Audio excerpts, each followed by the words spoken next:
Welcome everyone, Simon here from the Whales of Wall Street. Hope you're all doing fantastically well wherever you are. Guys, today's video, XDC XinFin. We haven't done an update for about a week or so on XDC, which is appalling of me.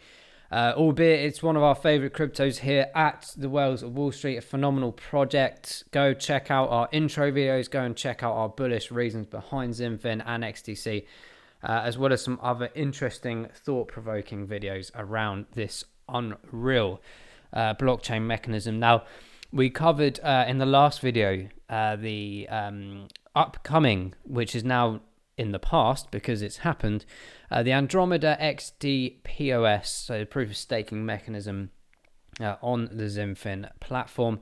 So on block 38383838, conveniently, very nice number. This was where the upgrade occurred. This involved a number, of course, of developers.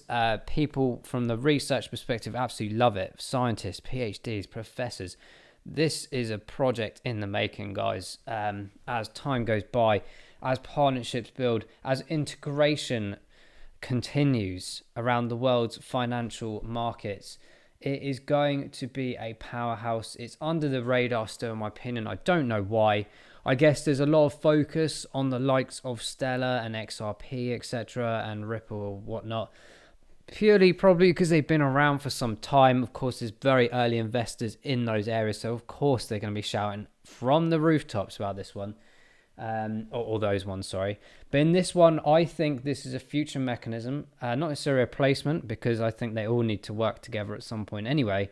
But this particular article, and in general around the aspect of the XDPoS 1.0 public ledger, so this is expanding on this, allowing faster finality mechanisms within the system. It's helping projects move across from the aspect of Ethereum's EVM model. Now, EVM is actually quite incredible, really. Of course, it's been a development for quite some time.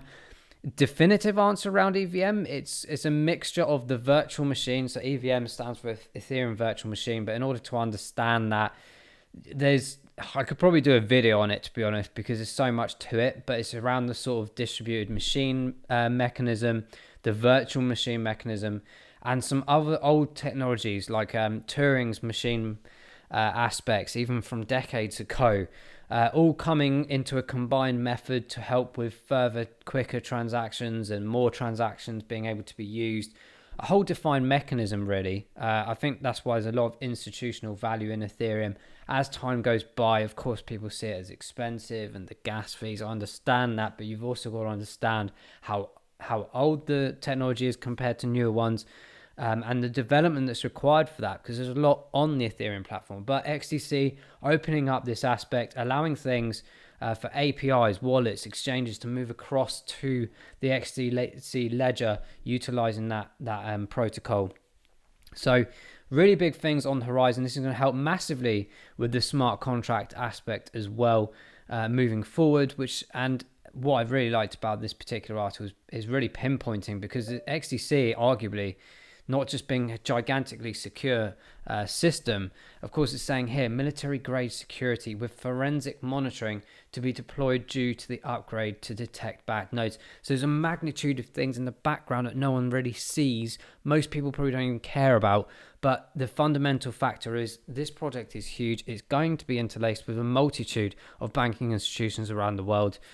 Big topics around Corda, of course. Helping because it's a hybrid blockchain, allowing its ability to support both private and public sectors as well. It's phenomenal. And like I said, if you want more information on XDC, and to appease people's minds that perhaps thought it was a scam or something, we have two videos at the end of this one the intro, the bullish reasons behind XDC, and also why we don't think it's a scam at all. And we go into very heavy case studies around that. Hopefully you find them informative if you haven't watched them already. But let's go into the chart, guys. Let's see where we are with XDC right now. Smash that like button if you like what you are hearing and seeing. And also make sure you hit that subscribe button to ensure that you do not miss another future video of ours. So guys, obviously some poor movements across a multitude of markets in cryptosphere right now. In general, I don't think XDC, to be fair, has had a massive drop compared to other ones. I think it was in a downtrend anyway, but I think that because most of the selling has kind of been occurring over the last couple of weeks, especially as the build up of the XDC POS system being launched took its toll. People sold the news, as it were, and we're on this tail down. So there's a couple of areas of interest. We'll go into the RSI and stuff in a minute. Let me just actually, I've never really done this before in previous videos. Hopefully, maybe this helps a bit more to bring it up into a larger spectrum for you. So this is where we are right now, of course, floating around that 7.3 cents mark. I'm just going to get rid of all of this as well, so we keep the narrative around XDC properly. So obviously we're in a bit of a sell mode right now. Both aspects of what's happened in the last couple of days of leveraging going wrong, the news around the world about this, that, and the other. It's expected. We're now pulling ourselves back to these previous areas around here that we have not seen since July. So it's quite interesting to see if we are coming to bring back down to this previous resistance level that we had at this area. I mean, of course, there were lower regions as well. The data, because it's KuCoin, only goes as far as May. Obviously, it's been on BitTrue for longer than that. But I'm just looking at this from this spectrum because I think it's really important to identify that, of course, the lower points in a lot of markets were around that 20th, 21st of June period. We've had some good progression, some fantastic announcements and things like that with XDC. And now we've been on this downward trend. So we drew this in, well, I didn't draw it in, there's a template, but it goes in quite a few videos back now, actually, just identifying back here about this downward spiral that we're going in. I haven't pulled this out further since. I'm not going to do too much to ruin it, but I want to try and keep it on par. So this is where we start seeing the break point. And actually, conveniently, if you, again, going back to this point about July here, it really ties in with the fact that if you keep coming down with XDC, arguably back to those previous like 6.7 cent marks, you're touching really directly back at these points. But not just that, 6.7, I think that was the lowest point there. It defines the trend line. Okay, so this is where it's a break point. This is where I start seeing an itemized aspect of, are we going to pull this back round now? So I think like we're in a conclusive stage right now where the shorts and the longs have done what they have done. Some have had some great gains on shorts. The long leverages have failed miserably by the looks of things from what I've seen in data.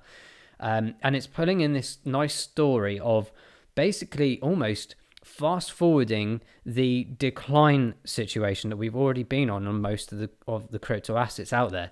So I'm anticipating. I'm not saying it's going to fully stop it over the next few days. We might still have a bit of a deterioration, but I'm expecting a loop around on this, not a gigantic loop around, like a significant one in the space of like a couple of days or something.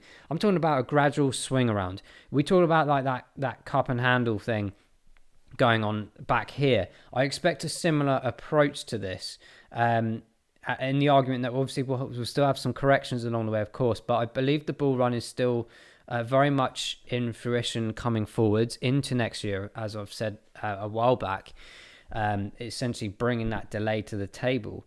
But I think, yeah, it's literally just playing out as it kind of should be. It looks dramatic, it looks concerning, but in the grand scheme of things, if you're holding long, you're not really concerned too much. You're accumulating in dips that you can find. If you are trading, then hopefully you're doing it correctly in the DCA format, which is one of the best ways to do it. So dollar cost averaging your way up as well as down to accumulate in the best way possible without having to add your own capital in.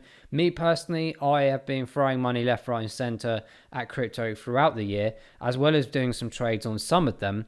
I don't go and switch them into other assets. I try and treat them individually personally. This is not financial advice, obviously, but that's the way I'm playing it. And I'm buying every single one of these dips because I believe in the projects in the future. I've bought these kind of assets way lower than this already. I think I was getting XDC around the 3-4 cent mark.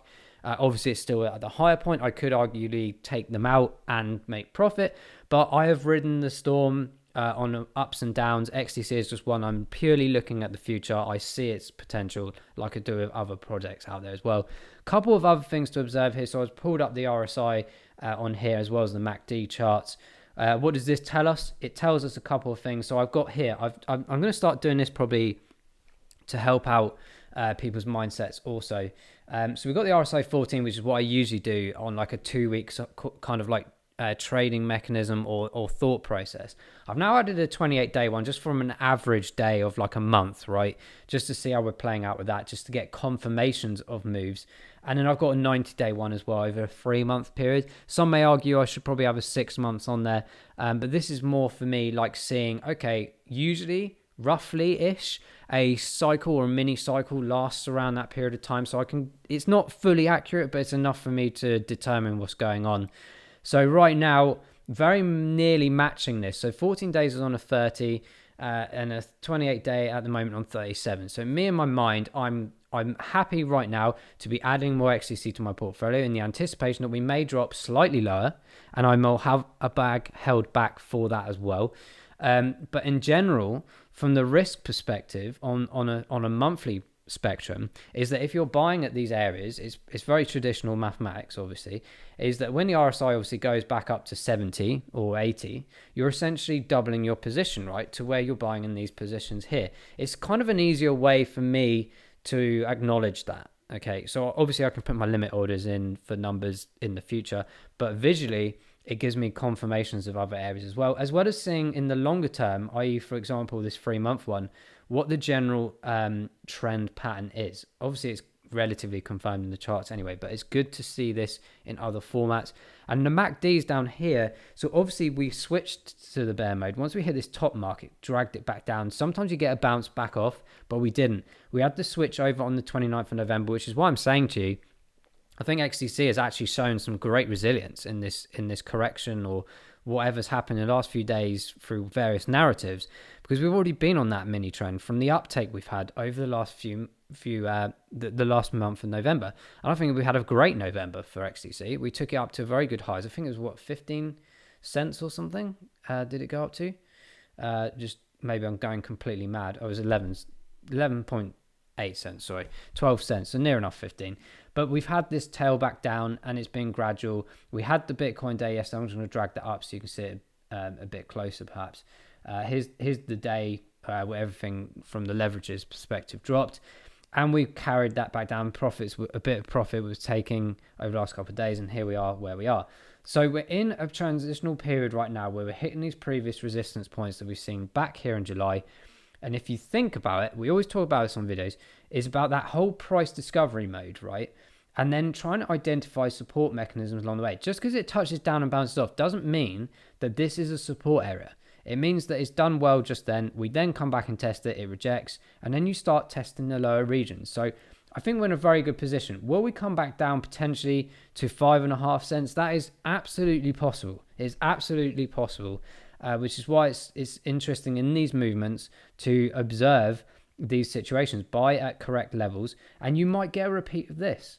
But what will happen is usually in this particular movement is this kind of cup and handle will be slightly higher than this one. So this area should be effectively a bit higher than that. So the cup and handle, which was down at this area, should arguably be beginning here around this area. This is what I'm anticipating. I'm not saying it's definitely happened, but my thoughts and feelings around this whole trend line, the historic information, what's going on in the world, is that this will tail around and we'll start bringing this back up, a bit more of a correction, and then take us up to that high level. This movement in the near future could be the parabolic run that everyone is talking about, because the momentum will just absolutely flow in.